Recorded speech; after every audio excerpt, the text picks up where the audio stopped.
Paytaxtda 44 yaşlı kişi qətlə yetirilib, hadisə Sabunçu rayonu ərazisində qeydə alınıb. Əməkdaşlarımız qətlin təfərrüatlarını öyrəniblər, izləyək.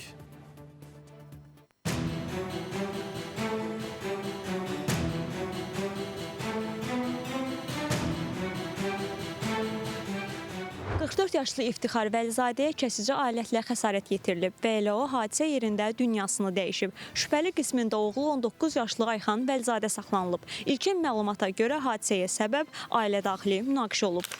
Hadisə axşam saatlarında paytaxtın Sabunçu rayonu Ramana qəsəbəsi Gülçülük safxozundakı fərdi yaşayış evində qeydə alınıb. İftixar Vəlizadə 19 yaşlı oğlu Ayxan Vəlizadəyə evə gec gəldiyi üçün irad bildirib. Bundan hiddətlənən oğul atasına yaşadıqları evin həyətində 14 bıçaq zərbəsi vurub.